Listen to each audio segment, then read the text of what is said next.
Olá, seja muito bem-vindo ao Alesp Cidadania. No programa de hoje vamos falar sobre o Maio Laranja, mês destinado ao combate à exploração e ao abuso sexual de crianças e adolescentes. O cenário é preocupante e apenas em 2023 o número de denúncias sobre imagens de abuso sexual online foi de mais de 71 mil, um aumento de 77,13% em relação ao ano anterior, o maior número em 18 anos. Para falar sobre esse assunto, recebemos de forma virtual a coordenadora da Advocacy Child Fund, Águeda Barreto. Águeda, muito bem-vinda ao nosso programa. Muito obrigada, Fernando. Nós que agradecemos pela oportunidade. O prazer é todo nosso. Conversaremos também com Carla Correia, coordenadora de programas e proteção infantil da Child Fund Brasil. Carla, muito obrigado pela sua presença. Prazer em recebê-la também. Igualmente, obrigada, Fernando. Águeda, começando com você, como é que funciona o trabalho que vocês realizam nessa fundação? Bom, o Child Fund Brasil é uma organização da sociedade civil que está presente mundialmente em mais de 50 países e no Brasil nós estamos há 57 anos.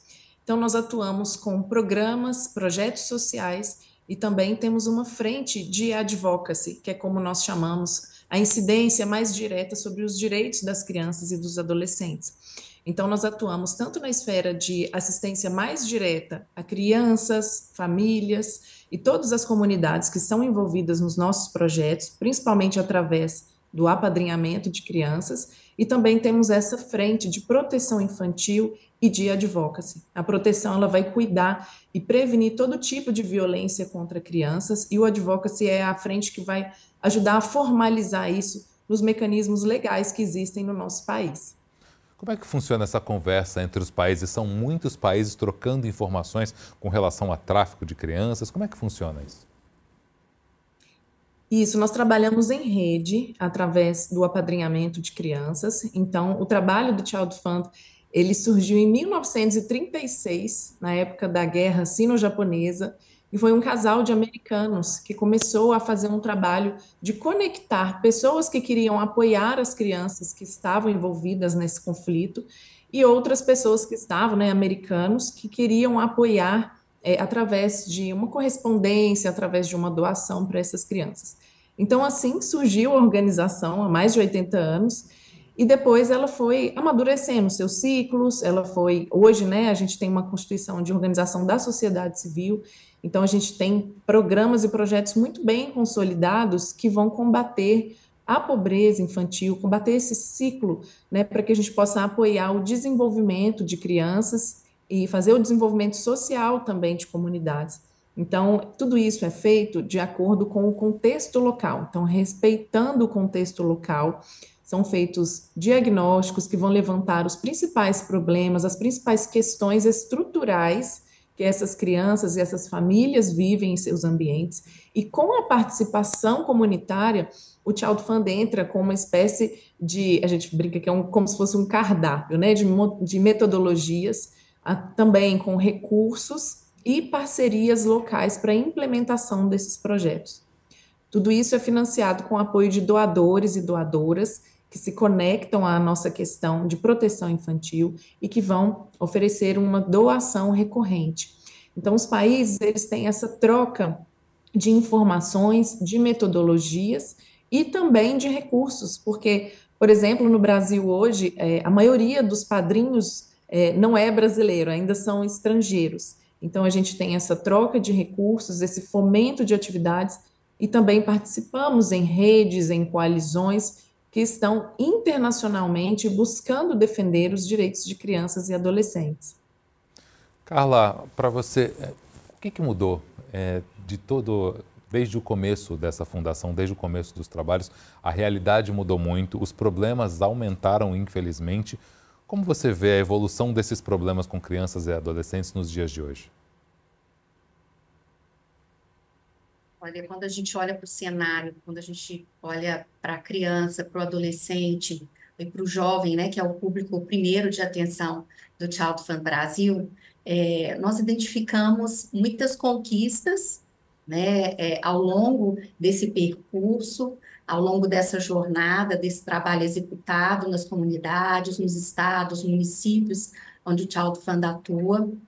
E, por outro lado, né, identificamos contextos de aumento, de crescimento de algumas realidades, principalmente no pós-pandemia, né? Nós verificamos situações de agravo e de problemas, né, que que incorrem diretamente na vida da criança e do adolescente. Então, o nosso trabalho, ele busca também, né, o trabalho que era feito antes da pandemia, que realizávamos antes da pandemia, e no pós-pandemia também responder a todas essas pautas dentro das ações que a Águida já comentou, os programas, os projetos, as iniciativas que são realizadas presencialmente, digitalmente, no sentido de alcançarmos, né, mais crianças, mais adolescentes e jovens, e trazer oportunidades, né, para o seu desenvolvimento saudável.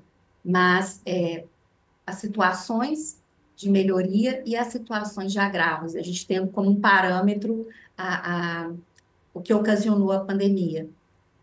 O que, na opinião de vocês, fez com que esses números aumentassem tanto de 2022 para 2023? Que os números são muito preocupantes.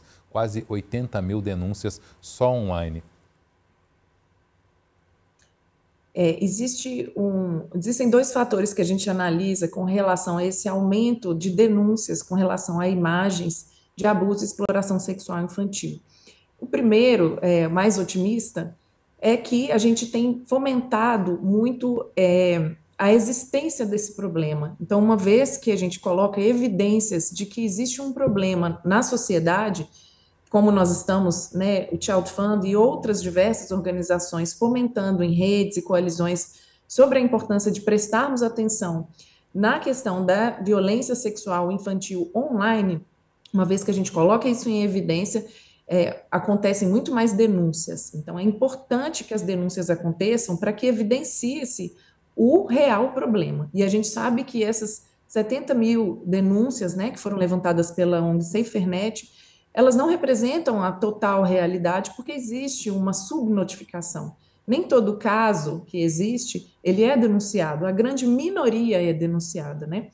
Então, o primeiro pilar, né, o primeiro fato que a gente atribui esse aumento seria justamente o fator mais otimista, que é o resultado das campanhas de alerta à sociedade sobre esse problema, sobre essa crise que nós temos chamado, e o segundo, que é, infelizmente, o aumento realmente dessa circulação de imagens, de crianças expostas à internet de uma forma totalmente insegura.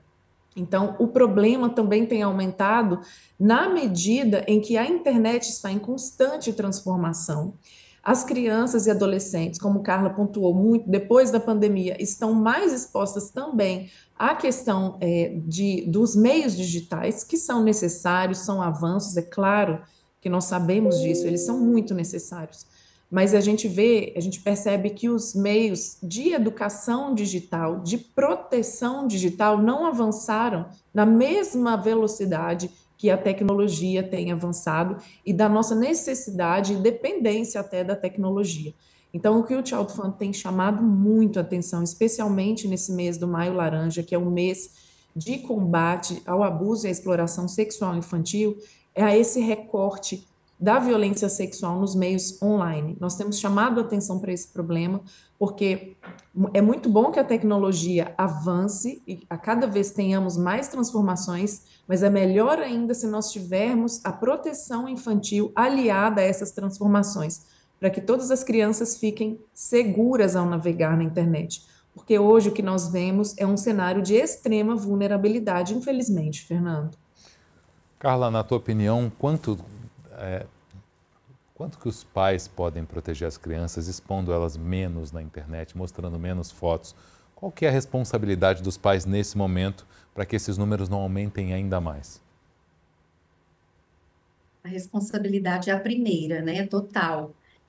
Porque as crianças precisam dessa conectividade, às vezes para estudar, para fazer uma pesquisa, para interagir, Mas é importante que os pais estejam ali orientando, supervisionando todos os acessos, né? Que eles possam explicar para os seus filhos dos riscos que existem ali e dos cuidados que eles precisam ter. Coisas simples que às vezes não são ditas, como, por exemplo, divulgar informações pessoais, nome, endereço, aonde estuda, são informações particulares, privadas, que não devem ser expostas. De, às vezes, entrar em contato, com uma pessoa, às vezes, numa sala de jogos, num ambiente, virtual, e começar a conversar, dar informações, clicar em links, né, que não são seguros, postar imagens, fotos. Então, são pequenos detalhes e pequenas orientações que fazem toda a diferença, né? Os pais também podem usar de recursos, né, de tecnologias para blindar, para proteger, né, o uso, né, dos meios, né, do meio digital ali da internet dos seus filhos. Então, assim, orientar sempre, dialogar, criar um espaço para esse diálogo, né, para que os filhos tenham e se sintam confortáveis, se sintam à vontade para reportar alguma coisa, uma dúvida, algo que tenha ocorrido, né, que lhe pareceu estranho.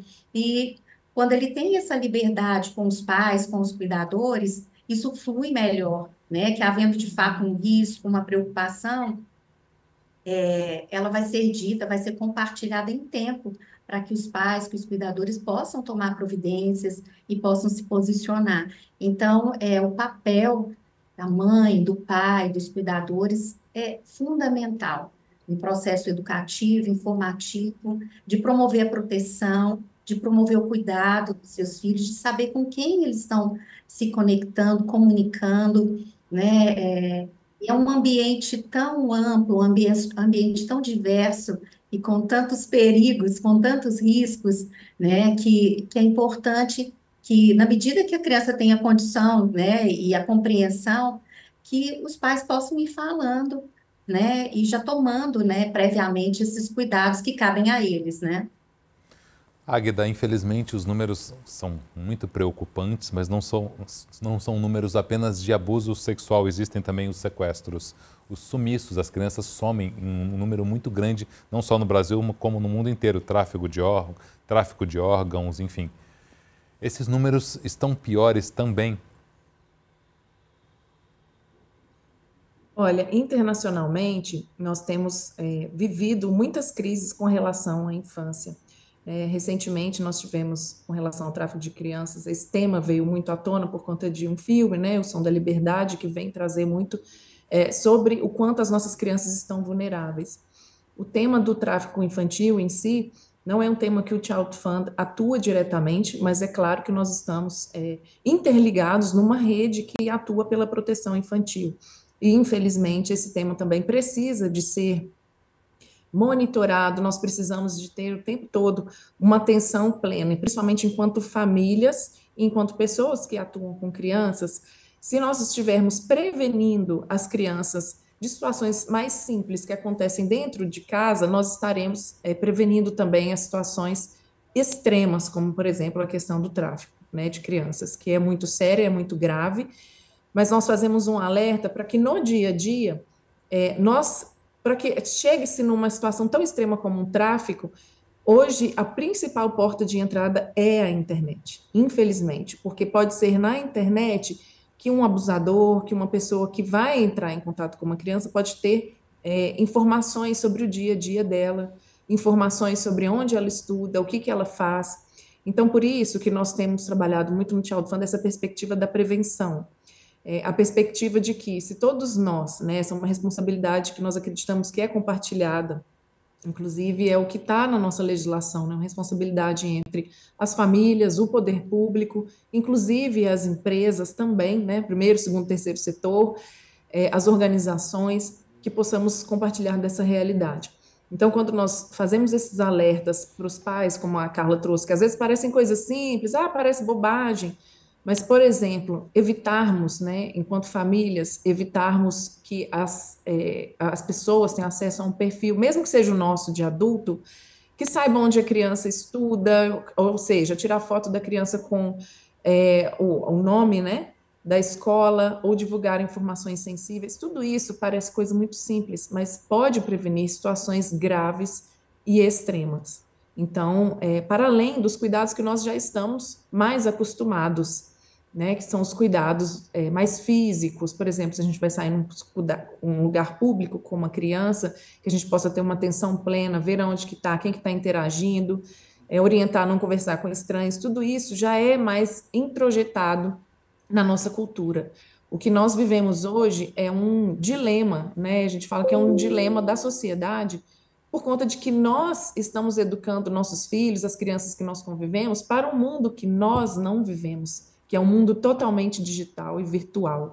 Então, é necessário que todos os adultos aqui, né, cuidadores, escolas, famílias, pessoas que estejam envolvidas de diversas formas com crianças, que aprendam primeiro também a navegarem na internet de uma forma segura, né, a protegerem as crianças nas diversas instâncias para que possam ensinar. Porque muitas vezes a gente não ensina porque a gente não sabe, né, Fernando? Assim, e é um mundo que está em tantas transformações que é necessário que a gente também esteja atento. Por mais que não se interesse, por mais que seja difícil, é necessário ter essa educação das famílias para que elas possam repassar, porque muitas vezes é um mundo diferente do que a gente viveu na nossa própria infância. Verdade. Carla, quais são as consequências físicas e psicológicas nessas crianças e jovens que sofrem esses tipos de abusos, às vezes abusos psicológicos, né? Assédios psicológicos, físicos, sexuais, enfim? É uma exposição, né, que causa um constrangimento, uma exposição, e aí gera questões comportamentais, às vezes uma agressividade, às vezes uma necessidade de se esconder, né, de se isolar, causa também questões, por exemplo, no âmbito, né, da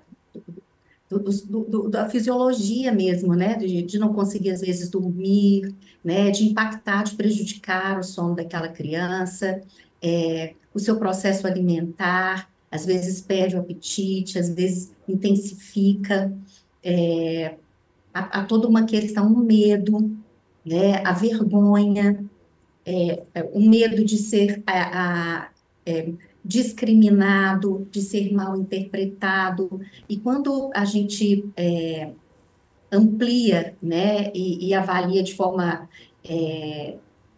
mais complexa a questão do abuso sexual, né, ele traz outros elementos também que podem surgir, como o autoflagelo, um comportamento suicida. Em cada criança, em cada adolescente, ele vai se apresentar de alguma forma, né, a dificuldade no aprendizado, na socialização, no relacionamento, nos relacionamentos interpessoais, e quando uma regressão, em alguns casos também, e quando falamos, né, a gente está trazendo aqui o aspecto da violência, né, e do abuso, da exploração sexual, quando ele entra em outros âmbitos, ele também pode trazer questões como lesões, hematomas, a própria gravidez, né, a gestação, infecções sexualmente transmissíveis. Então, quando nós olhamos para esse cenário,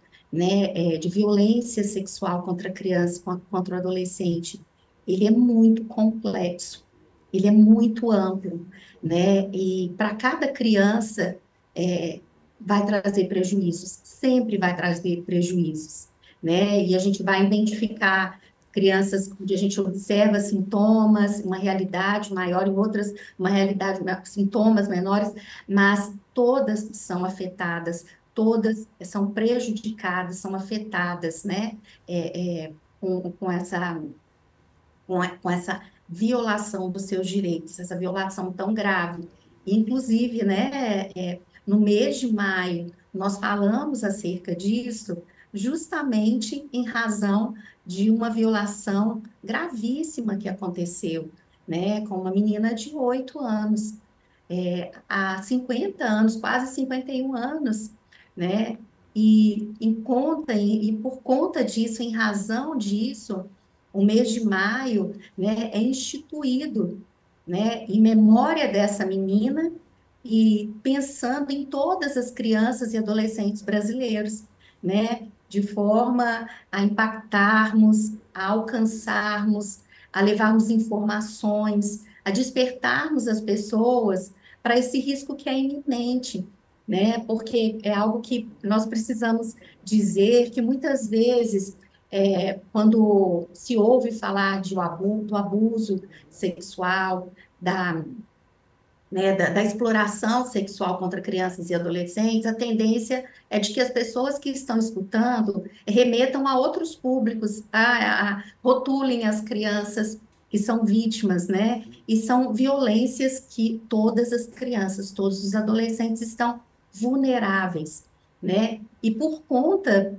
né, desse caso tão emblemático, esse caso tão marcante, é, tão cruel, né? E que não teve a responsabilização, né, das pessoas que estavam envolvidas nessa violação de direitos contra essa criança, o Brasil se mobiliza. Há anos o Brasil se mobiliza, as organizações, como a Agda colocou, as organizações da sociedade civil e diversos outros atores, né? Então, é, precisamos sempre pensar nas consequências, né, nos prejuízos, né, nos malefícios que a violência traz à criança e ao adolescente, para que a gente se coloque como atores, como pessoas que vão estar ali, né, pensando em todas as crianças e buscando respostas, buscando a prevenção dessas violências. Águeda, quais são as principais dificuldades que vocês têm no dia a dia de trabalho de vocês e o que as autoridades podem fazer para reverter esse quadro tão preocupante? Bom, hoje o Child Fund ele tem uma campanha internacional que se chama Take It Down, que é de conscientização ao que a gente chama de OSEAC, que é justamente o abuso e a exploração sexual de crianças online. Então, eu diria que hoje o nosso maior desafio é conscientizar a sociedade e o poder público sobre esse tipo de violência contra crianças, justamente pelos fatores que eu mencionei, de que é algo que é relativamente novo, é um desafio para toda a sociedade, mas nós acreditamos que é necessário responsabilizar todos os setores de forma igualitária. Então, a gente fala muito das famílias, né, porque são o centro de proteção infantil, mas é necessário que a gente não responsabilize somente as famílias e que isso tudo, toda essa mobilização em prol da proteção online de crianças e adolescentes chegue ao poder público, torne-se políticas públicas, leis mais efetivas que vão prevenir essa realidade, não somente dar respostas uma vez que elas aconteçam. Então, essa campanha, a nível internacional do Child Fund, ela busca trazer com que os parlamentares, os legisladores, os executores das políticas públicas possam considerar como prioridade absoluta essa violação de crianças e adolescentes que tem acontecido, esses inúmeros casos que têm acontecido e que possam aprovar leis que vão combater, dar respostas mais assertivas, mas também responsabilizando aqueles que têm real poder de tomada de decisão sobre esse tipo de material, por exemplo, de abuso e exploração sexual infantil. Então, teve um caso muito emblemático, assim, que eu acho que ilustra bem o grande desafio que nós temos, que foi uma reunião, foi divulgada amplamente, né, na imprensa internacional, uma reunião que houve no Senado, uma audiência do Senado americano, onde estavam grandes empresas como o Facebook, né, que é responsável também pelo Instagram, WhatsApp, Twitter também estava, Snapchat, etc. Os grandes CEOs dessas empresas estavam e foram questionados pelo Senado americano sobre a responsabilidade que eles tinham sobre a disseminação desses materiais. Ou seja, iniciando uma discussão muito séria e dando respostas concretas, né? Incitando as respostas concretas sobre a responsabilidade que eles têm desses materiais, né? Porque muitas vezes o que acontece, os prestadores de serviço de internet ou até das redes sociais, eles precisam de ter uma resposta rápida numa investigação criminal, por exemplo. E às vezes os prazos não são suficientes, as questões já vão avançando e as crianças vão ficando expostas, tem que contar muitas vezes o que elas passaram de diversas formas para diversas pessoas. Ou seja, existe todo um sistema que precisa de mudar a sua mentalidade e, de fato, priorizar os direitos de crianças e adolescentes. Porque a criança, ela não tem voto, ela não faz passeata, ela muitas vezes não consegue falar por si mesma, não tem habilidade emocional e nem psíquica para poder falar sobre um desafio que ela está passando. Então, somos nós, adultos, a sociedade civil como um todo, que precisamos de prestar atenção e de colocar todas as nossas ferramentas tecnológicas, legislativas, disponíveis e prestando atenção para protegê-las de toda e qualquer violação de seus direitos e vulnerabilidades que existem hoje. Águeda, Carla, a gente vai fazer um breve intervalo e daqui a pouquinho a gente continua o nosso bate-papo sobre esse assunto. O Alesp Cidadania volta já já.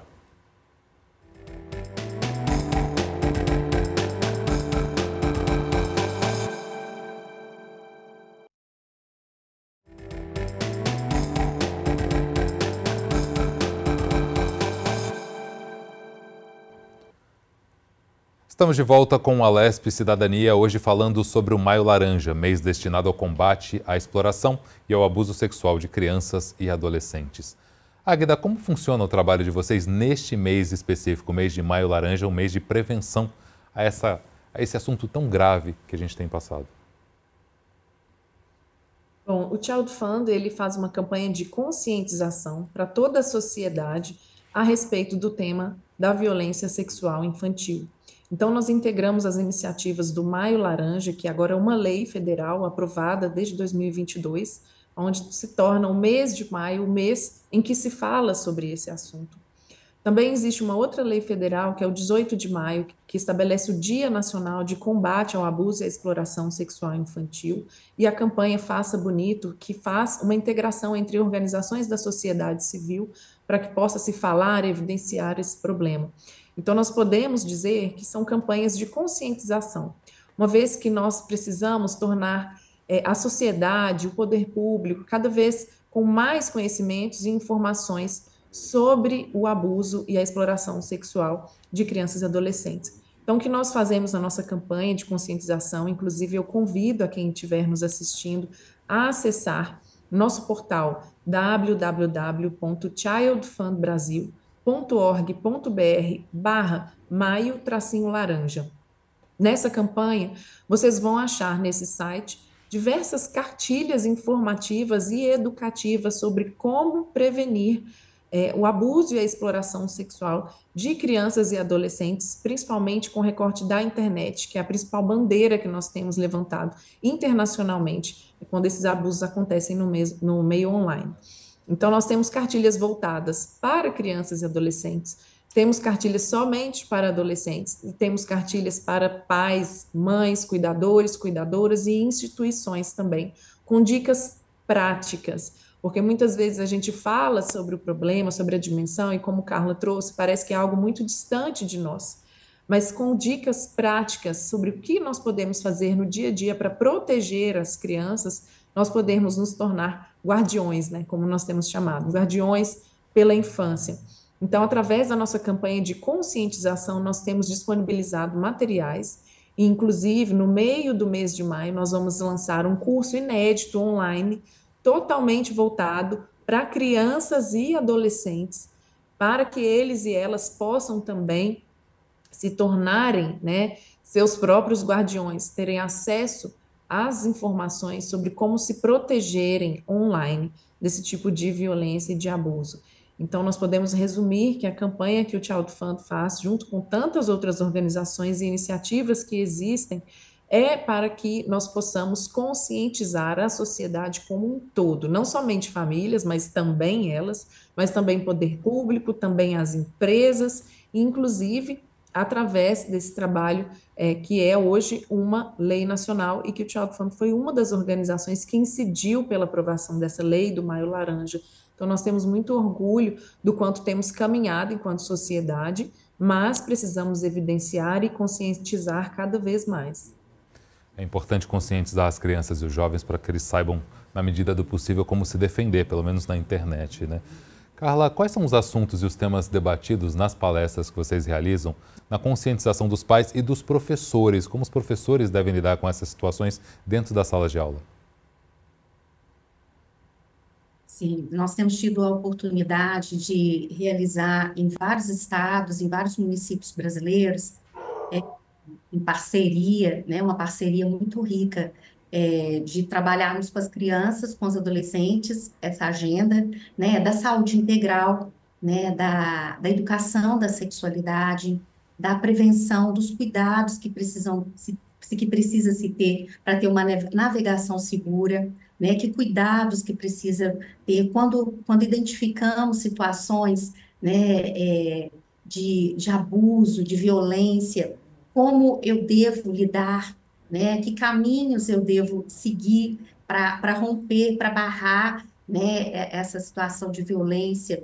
Então, nós trabalhamos o aspecto preventivo, né, com metodologias sociais e também com workshops, com encontros, né, sessões onde nós trabalhamos essas pautas e vamos ampliando, né, nós trabalhamos com pais, mães, cuidadores, trabalhamos com crianças, adolescentes e jovens, trabalhamos com lideranças comunitárias e com docentes das escolas, né? Trabalhamos todas as temáticas com esses públicos, as mesmas temáticas, mas abordando de forma particular, né, de acordo com o nível de desenvolvimento da criança, do adolescente, aquilo que eles podem ouvir e participar e podem dialogar, no sentido de promover a prevenção, né? E com os docentes também, a gente sabe que as escolas têm um lugar precioso, né? Não só para o aprendizado, para o conhecimento, para o desenvolvimento de competências, habilidades, né? Isso é fato. Mas é um espaço onde as crianças, os adolescentes e jovens têm ali referências, muitas vezes os professores ou outros atores que trabalham ali na escola, como alguém que ele pode procurar, ele pode relatar uma situação, né? Fato é que durante a pandemia, né, com as escolas fechadas, era uma preocupação muito grande, porque como que essas crianças, onde essas crianças iam verbalizar e contar acerca do que estavam vivendo? Então, nós temos essa oportunidade, né, essa parceria sólida com muitas escolas brasileiras, né, em estados brasileiros, para trabalhar também com docentes, para que eles tenham recursos, ferramentas, para que quando surge alguma temática, né, que traga pautas que são relevantes, ele possa abordar, ele está, por exemplo, dando aula de matemática e surgiu uma questão ali, né? Ele não vai prejudicar todo o seu currículo, toda a sua programação, mas ele pode trazer elementos importantes ali para os seus alunos. Em momento com as famílias, em reunião com as famílias, ali no ambiente escolar também, eles podem partilhar recursos, informações que vão contribuir também com os pais, né, no cuidado ali de seus filhos, na proteção dos seus filhos. Então, o Child Fund tenta abarcar todos os atores possíveis no sentido de levarmos a informação, né, de contribuirmos com a informação, de disseminarmos os caminhos, né, que protejam as crianças, né, e havendo uma suspeita ou uma confirmação de violação de direitos, também é importantíssimo que a gente possa orientar e explicar às pessoas onde denunciar, como denunciar, para que denunciar, né? Porque muitas pessoas não têm essas informações, né? Infelizmente, em muitos territórios que nós atuamos, nós ainda identificamos, né, Águida, uma realidade assim de negação da violência, de naturalização da violência, de culpabilização da criança e do adolescente. Então, há muito ainda o que se conversar, há muito ainda o que se trocar no sentido das informações e dos caminhos para a proteção de crianças e adolescentes. Infelizmente, muitos dos casos de abuso acontecem dentro de casa com parentes próximos, né? Isso acaba complicando ainda mais a realidade. Complica também as denúncias, que às vezes a pessoa não vai querer denunciar o marido, o tio ou o parente que está ali dentro de casa.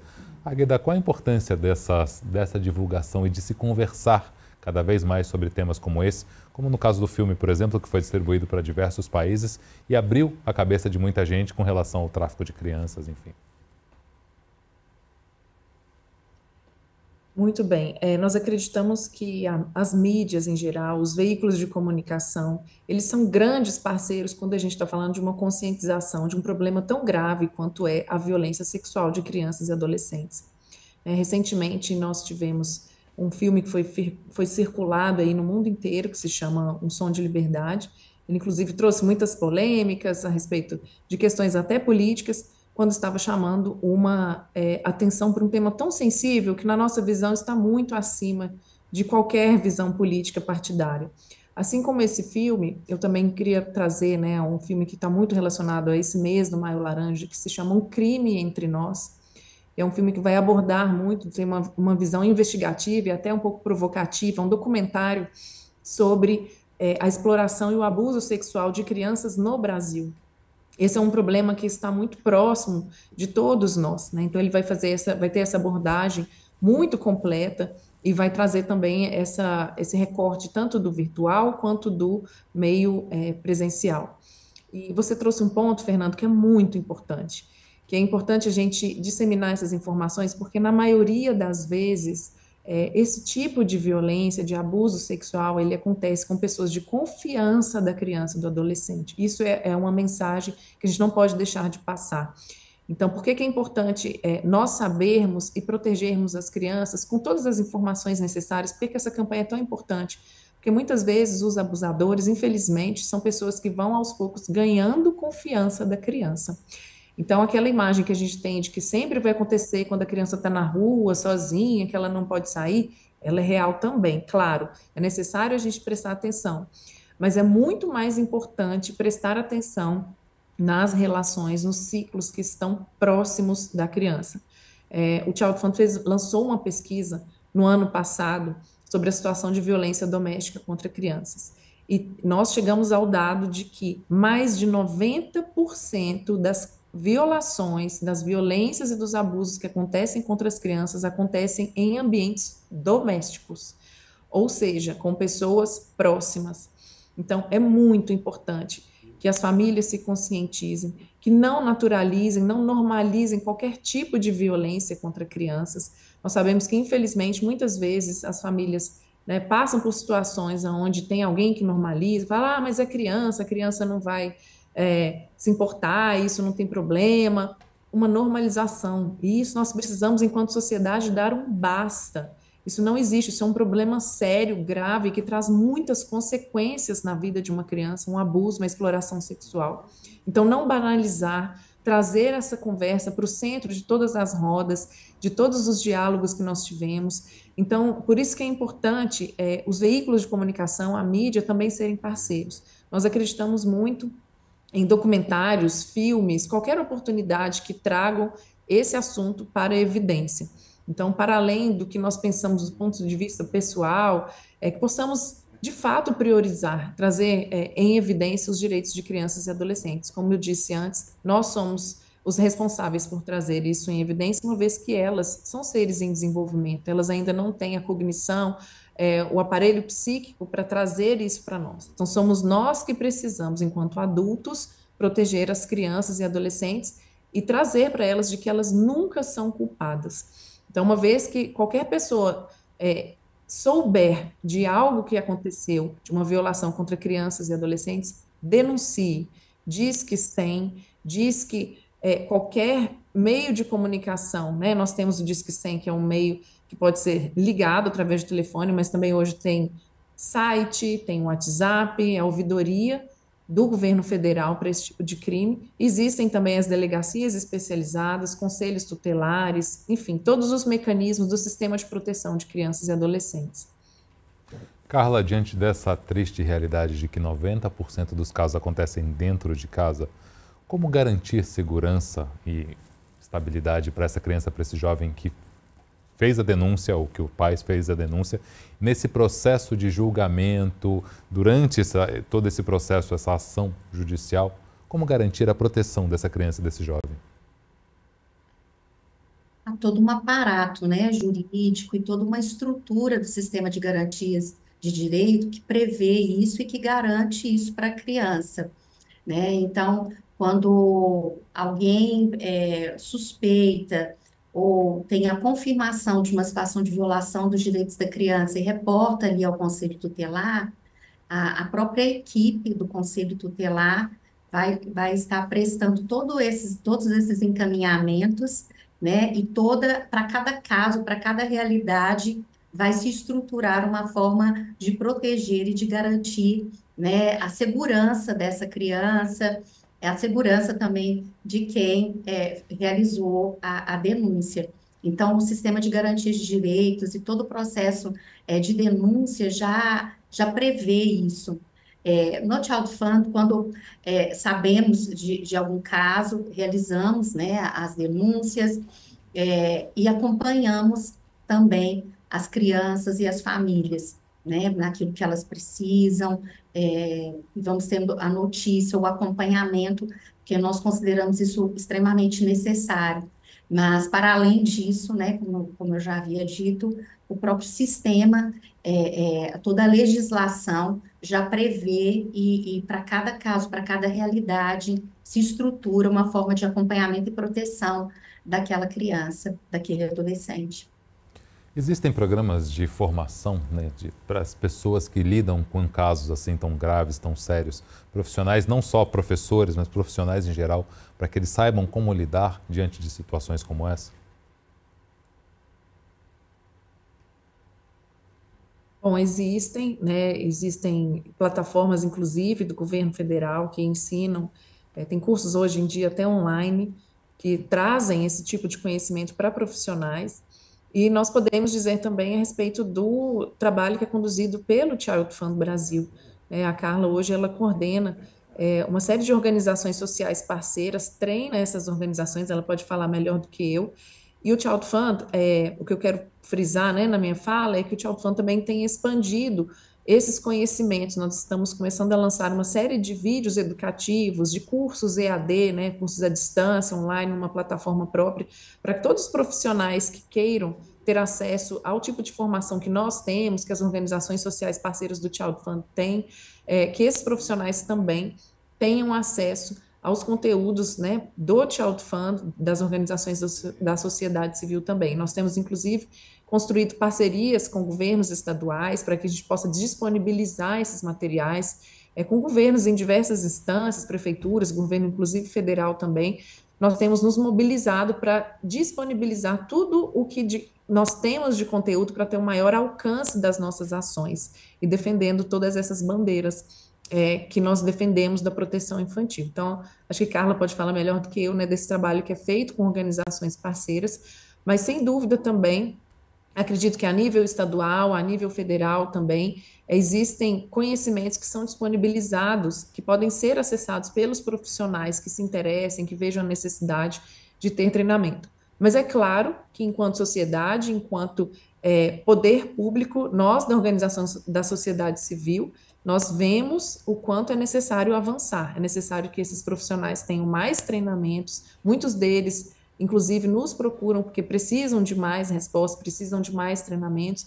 Então, nós estamos aqui oferecendo, né, enquanto uma organização, mas sabemos que existem trabalhos muito sérios também que são conduzidos por outras organizações que oferecem esse tipo de treinamento. Você quer falar um pouquinho, Carla, desses treinamentos e desses programas que capacitam as pessoas para lidar com esses problemas? Sim, há estruturas, né, de formação dos atores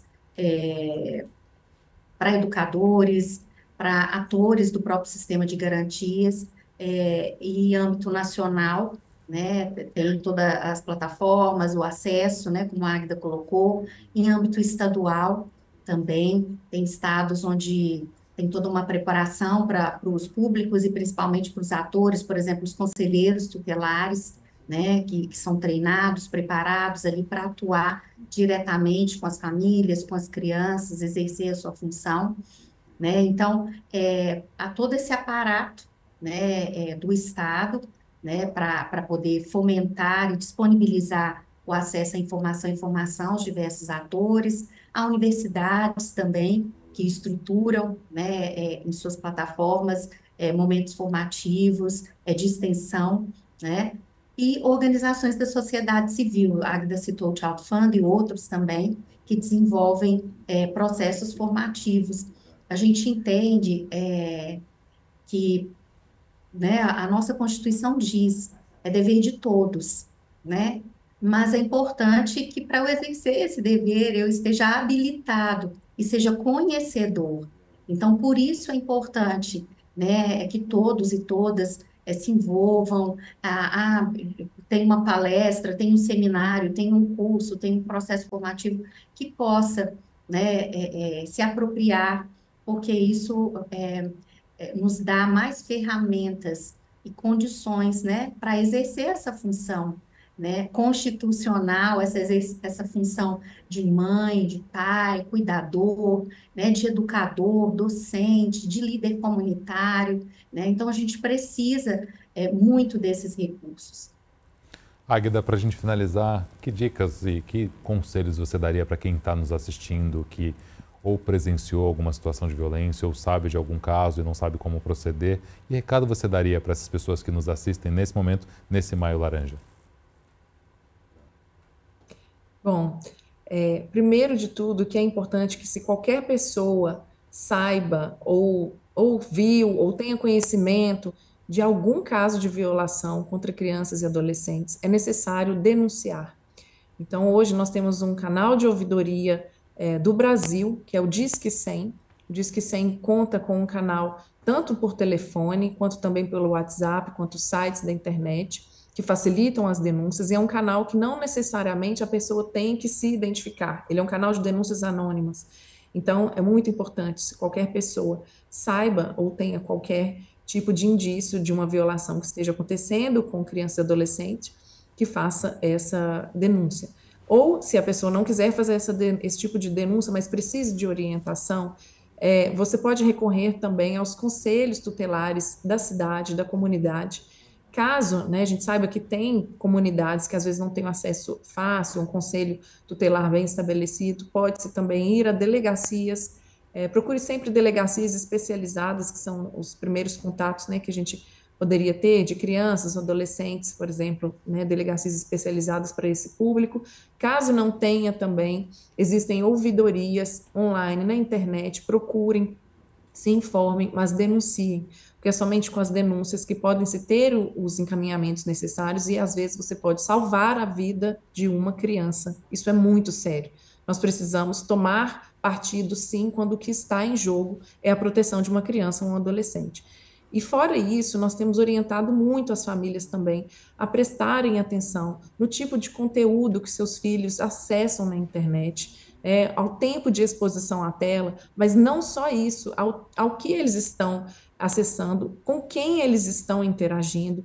E hoje a própria tecnologia nos dá ferramentas para isso. Então, ela criou um problema, mas ela também traz soluções. Então, existem aplicativos de celulares que podem ser baixados nos celulares dos cuidadores, pais responsáveis por uma criança ou um adolescente, onde você consegue monitorar quais downloads ela faz, quais aplicativos ela tem, quanto tempo ela está na internet e até mesmo a localização dessa criança ou desse adolescente.